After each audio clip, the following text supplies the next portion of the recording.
Welcome to the IREL podcast. Are you sick and tired of real estate gurus pitching their next free construction deal only to find out years later they were completely wrong? Worried the next overseas conference you spend thousands to attend will only be used to sell overpriced lots in deserted developments? Join thousands of other international real estate seekers who are looking for their place in paradise without the sales pitch. Straight from your host, Taylor White. Hey everybody, and welcome to the Checkbook IRA episode of the IREL podcast. I am your host, Taylor White. I am really excited to sit down and speak with Jordan Sheppherd from Checkbook IRA, which specializes in assisting clients invest their self-directed IRAs into real estate investments of all kinds. Right now from Jordan, you will learn what exactly a truly self-directed IRA LLC even is and how it can be used to invest in real estate. The types of real estate investments that are allowed, some of which you may have never heard of, gives the beginner the exact steps to proceed with his family-oriented business there to help in every step of the way. Provides us with the exact word-for-word quote from the IRS in relation to holding real estate in an IRA, provides specific case examples he is helping his clients with on a day-to-day basis, and much more. And don't forget, if you are listening to this podcast and want to grab Jordan's contact details, links on his incredibly informative website, or any other show notes, head on over to irelpodcast.com/checkbook IRA. In case you can't tell, I'm excited. Let's get Jordan on the phone. What is going on, Jordan? It's Taylor White. I'm excited to have you on the podcast today, straight from Checkbook IRA headquarters, so we can get to know you better. Tell us more about yourself. Well, I was born in Oregon, and I grew up kind of all over the place in Pasadena, California, and then Pittsburgh, Pennsylvania, and then eventually Indiana, and graduated high school there. My dad started a satellite company in the early 80s, which got pretty big and grew to be the largest satellite wire distributor in the country. He later sold that, but he's always been an entrepreneur, investor type. Now, when we lived in Indiana, he bought and sold, I think it was about 60 houses in the South Bend area, which is right next to the Notre Dame, college. But we flipped some of those houses. We rehabbed some, but we sold most of them on land contract. And so I worked with him throughout that whole period. I learned a lot about real estate, a lot about investing. And then for a short time, when I got out of high school, after I moved back to Oregon, I went down to Hollywood. I was a script reader for a Hollywood studio there. And then after that, I got into investing full-time with Dad.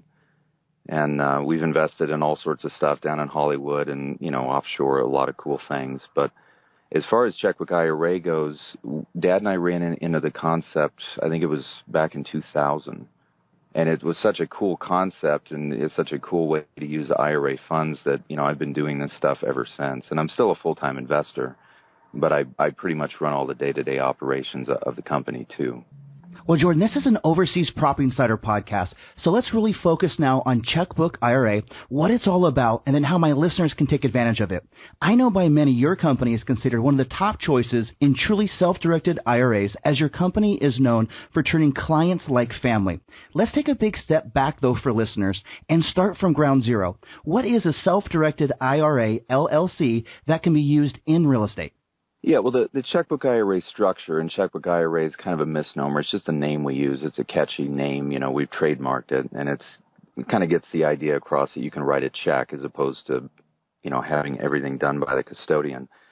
But basically, the structure, it combines a self-directed IRA with an LLC, and it does it in such a way that it allows the IRA owner to grab hold of his retirement funds, and he gets to invest those funds without having to run anything through the custodian. So just to kind of give an overview of the basic structure, right. We set up an LLC in whichever state you want. We have clients in all 50 states, so we can do it, wherever you want. And you, the client, you can be the manager of that LLC. So you can be the sole manager. You can have a couple other managers if you want, like a wife or a business partner. And when the LLC is set up and formed, then you can go open up a bank account for the company with whichever bank that you want. Could be an online bank, could be a local bank. But it would be just a normal business checking account, in the name of the LLC. And then your IRA, the self-directed IRA, can step in as the 100% owner of the LLC and then fund the LLC. And so your IRA funds leave the custodian, just like, any other investment. The IRA funds leave the custodian, leave the IRA, and they end up coming into the LLC's bank account. And then from there, since you're the only fiduciary or manager or controller of the LLC, then you can begin to invest those funds out of the LLC just on your own without any custodial oversight. And I guess to give a parallel example, it's really no different than if you bought like stock in a public company like, Apple Computers or Coca-Cola or something. It's Right. just that in this case, it's a private company. And you're really pulling your IRA money out to a private company that you control so that you can do just that. You can control the funds, make the investments on your own time, and have total control over the whole process. So now I will say the funds are still considered IRA funds, right, even when they're in the LLC. So when all of this is set up and done, the funds in the LLC still have kind of a special set of rules that apply to those funds. And we could get into that. And it's fairly straightforward and simple. We have a lot of information on our website about that. And then we also kind of train our clients, if they decide to set something like this up, as they get through it, we make sure they understand where the limitations are. But just, in a nutshell, it's just most people set this up because they're frustrated with having to deal with a self-directed custodian, or maybe they're stuck with a custodian that'll just let them invest in the stock market, right? So They want to get it over to where they can do anything that IRA law will allow, which frankly is extremely broad. There are very, very few limitations on what an IRA can invest in and where it can invest, So, that's why people set it up. They like to have the funds in their control, there locally, so that if they run into a deal, they have the ability to not only act on it quickly, but, they have then a very, very broad range of things that they can invest in. So, Jordan, before we move on, I am taking a look at your site and just want to double check, as we have listeners from all over the world. We are investing our IRA in real estate with a self-directed IRA to buy, sell, and hold real estate. So correct me if I'm wrong here, but this is just a vehicle for U.S. citizens and U.S. taxpayers. Is that correct? Yeah, basically it's, anybody who's got an IRA right now or who has like a pension that can roll that into an IRA, they can set up this kind of structure. So if you're eligible to have an IRA or a pension, then you can have a structure like this. Okay, nice. Okay, Jordan, we have on guests that are real estate agents, brokers, and developers from all over the world. And then, of course, we have people listening on our site, iTunes and Stitcher Radio, whom are interested in hearing more about overseas property locations. Let's assume 99.99% of listeners who have an IRA have one with a well-known company like Fidelity or T. Rowe Price. They have never heard that owning real estate in their IRA is even a possibility, as it's not even an option most companies offer. So I'm going to hit you up with a two-parter here. Number one, let's get this one out of the way right now. Is this something that is completely legal and written into the U.S. tax code? And number two, someone listening to this podcast calls you up. They have an IRA. They are completely clueless on how to begin and proceed. What are the steps? Sure. Well, yeah, I'll take those in order. Yeah, please. So as to the question of legality, yeah, unfortunately, most people, as I said before, they don't understand that there's very, very few restrictions on IRAs. And it's always been that way. So, this is not something new. But, we have clients that invest in real estate, precious metals, intellectual property. We've got a couple of doctors that own medical patents in their Roth IRAs and receive royalties for that. We've got clients that buy and sell cattle, that buy and sell heavy equipment, lease that sort of stuff out. So, there's all other kinds of investments that you can get into and that people do with IRA accounts. It's just that most people don't know that you can actually do it.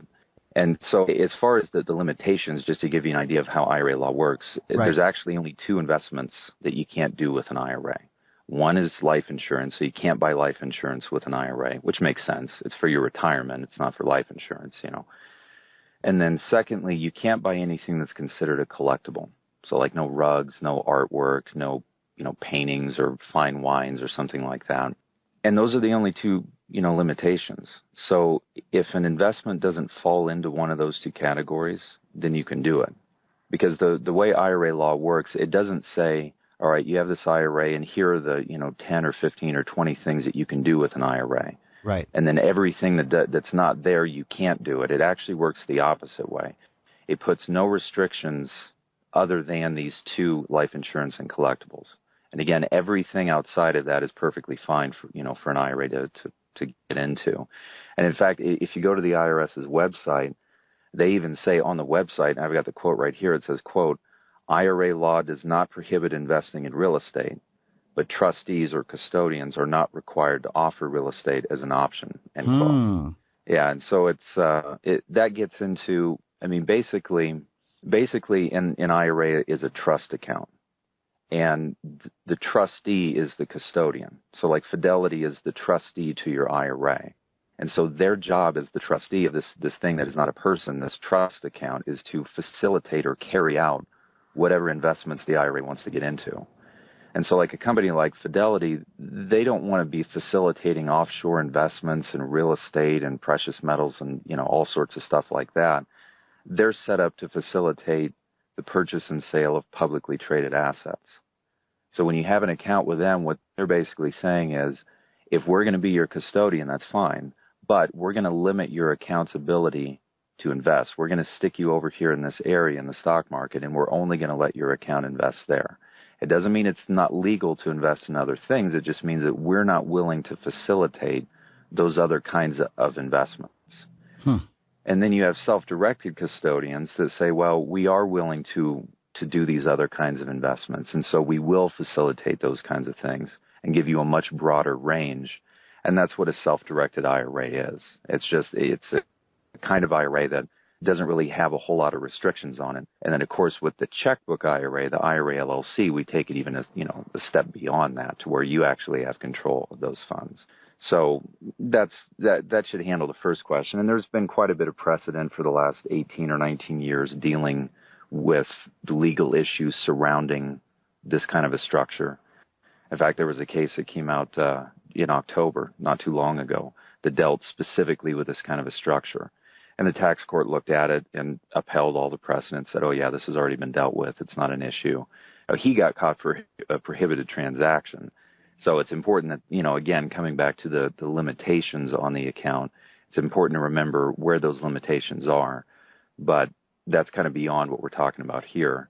Right. So now as to the second question, if somebody who's never heard of any of this, they're with Fidelity or Edward Jones or something, and they've got, an account that can invest only in the stock market, and they've never even heard of like buying real estate with an IRA, probably the best thing to do is to go to our website, which is checkbookira.com. And we've got a lot of information. We've written blog articles. We've got videos there. And we try to do it in such a way that you can kind of take baby steps into this sort of thing, because it does kind of take some time to wrap your head around how all this fits together. Absolutely. But that's definitely a good tool. And then, of course, if you guys have any questions, you can always give us a call. We don't employ any salesmen. It's just my father and I that handle all the calls. So, you'll always be talking with somebody that knows what they're talking about. So, Jordan, we have touched on those who already have an IRA set up that they want to roll over. What about someone starting with a clean slate? They have no IRA to roll over. They like what you have to say and your site. Is this also a possibility? Yeah, sure. I mean, it's the thing they might run into, though, is if they're starting from scratch and they don't have really anything, no retirement accounts, at all. The thing they might run into is that they may not be able to get enough money into the IRA, right? To really have much to work with.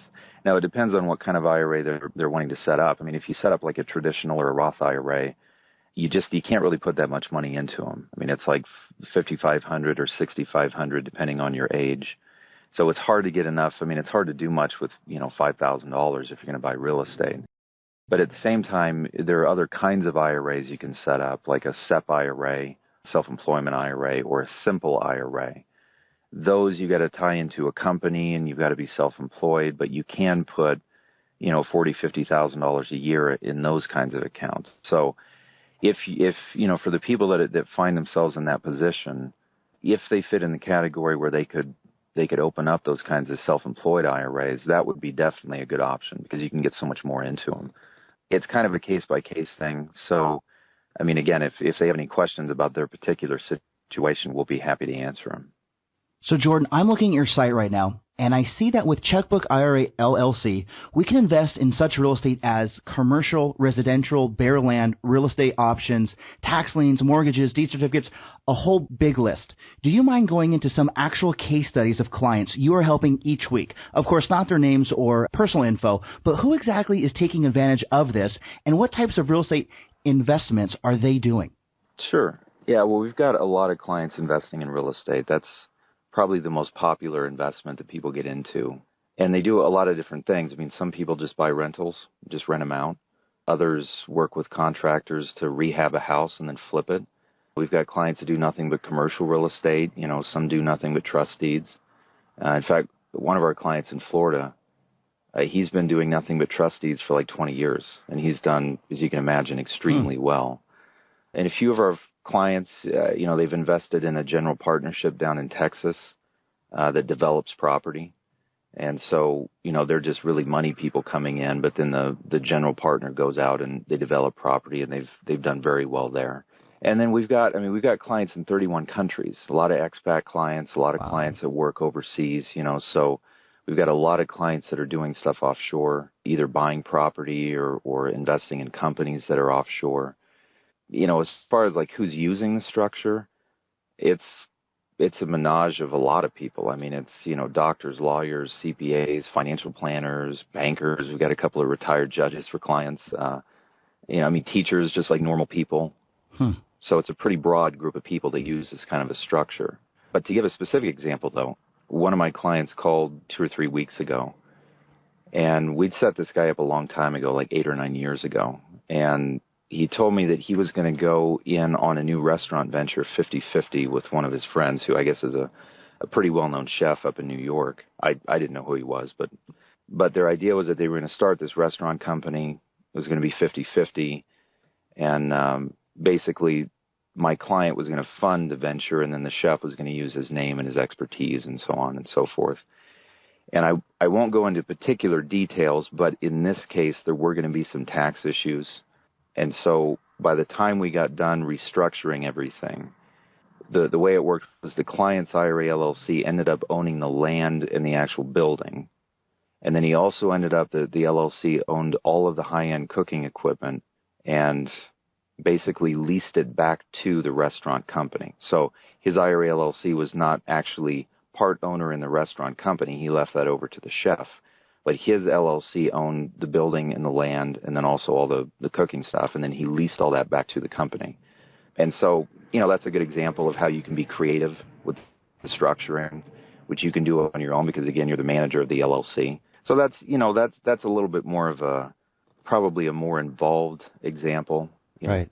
Most clients, what they're doing is fairly straightforward. They're buying something and holding it and leasing it, or they're just flipping it, which is certainly fine. And then I actually just got back from a trip to Panama, where I talked to some clients using the Checkbook IRA to, invest in offshore stuff and a number of other areas. So then, Jordan, if you don't mind, can you better explain the differences of doing this inside the U.S. for property purchases, and then if you wanted to buy something outside the U.S.? Sure, yeah. Well, the difference in how it's done, like here in the U.S. versus offshore, right, is virtually zero. I mean, on the U.S. side of things, IRA law doesn't place any restrictions on your ability to take your money offshore. So, or like you can go into this country but not this other country. So the only thing, and it's a big thing as we talked about before, and that I'm sure that you're aware of, is jurisdictional issues, right? Because, depending on the country, there may be some different rules you have to take into account. Where are you investing? What are you going to be investing in? Do they require you to have like a domestic entity to buy the property? Or can you come in with, a U.S. LLC and just buy the property directly? Are there any, is there any quirks in the real estate laws, that could cause you issues down the road? Like in Panama, they've got the right of possession, which is a different way of owning property, So it's always a good idea, obviously, to do your due diligence, which doesn't change. That's true no matter where you are. And it doesn't, it's always a good idea to make sure that you have someone who's familiar with that particular country, that particular area, because, as you know, it changes from country to country. So, Jordan, I have one more question, if you don't mind, and then I will let you get out of here. Can you go into the different costs that are involved? Sure. Yeah, the cost can vary a little bit. I mean, depending on what a client wants to do, how complex their situation is, that sort of thing. Right. Generally, the total fees end up being around $1,500 to $1,600, somewhere in there. Most of the time, those fees can be paid from the IRA. Once everything is done, we can just bill the IRA, and you can pay the fees that way. In some cases, you can pay for them personally. That's really up to the client. It doesn't matter to us. Now, once the structure is set up and in place and done, then the yearly fees to maintain it are relatively low, right? So the structure will generally be, the yearly fees to maintain it are going to be $200 a year, somewhere in there, depending on the state where the LLC is formed, because that is also a yearly fee that you have to pay. It could go up to like $1,000 a year, like if you're in California, where it's $800 a year just to have an LLC in California. So, I mean, that's kind of a case-by-case thing. But one of the nice things that you have to understand about the structure is once it's in place, the LLC doesn't have any transaction fees or asset fees from the custodian. So, and that's one of the big complaints about self-directed IRAs is that it's great that you have extra control and all that sort of thing, but the custodian just nicks you to death with these fees. Every little thing they have to do, they're charging you fees for it. Right. And with the checkbook IRA, once you get the LLC set up, you don't have that. It's not tied into the custodian. It's a separate private company that's off doing its own thing. So it's nice to not have to worry about being nicked to death with those kinds of fees. Well, Jordan, I know that we have only scratched the surface, but have really enjoyed our talk today about how Checkbook IRA LLC can help everyday people buy, hold, and sell real estate using a little-known strategy. Unfortunately, it's time for us to say goodbye. But before we do, share with us easy ways to get a hold of you, any parting advice you might want to share, and then let's say goodbye. Sure, yeah. So you can reach us toll-free at 1-800-482-2760. So 1-800-482-2760. Or if you want to email me directly, you can email me at Jordan, Jordan, just like the river, at checkbookira.com. And, if you call, you're always going to be talking to either my father or me. My dad's name is Steve. And, of course, we're the owners. But as I said before, we don't have any salesmen here. We just, we want you to be able to talk with someone who can answer your questions and know what they're talking about. So, of course, you can go to our website, too, which is checkbookira.com. We've got a lot of good information on there. And my sister is our office manager. Her name is Alicia, and she works with our clients during the setup process. So if you decide to employ her services, you'll get to meet her.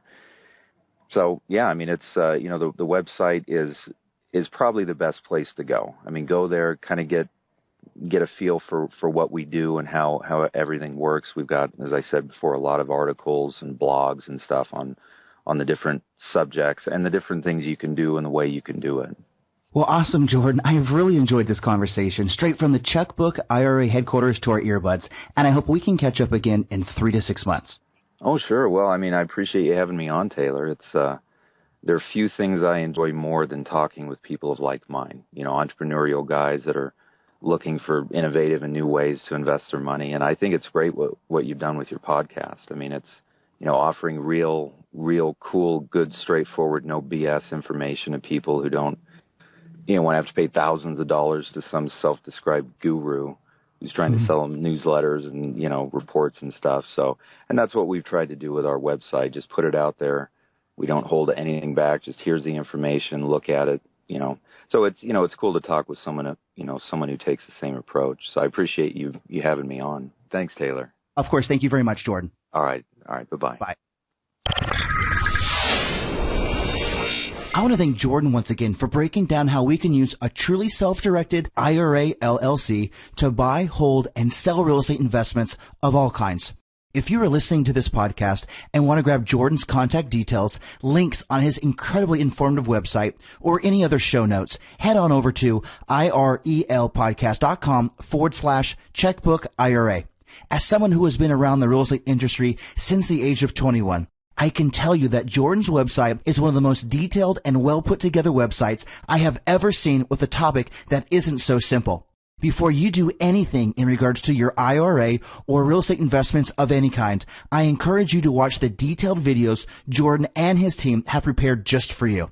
head on over to irelpodcast.com/checkbook IRA to get started. You have been listening to the IREL Podcast with Taylor White. Be sure to hit up IRELpodcast.com for more. That's IRELpodcast.com. Thanks for listening.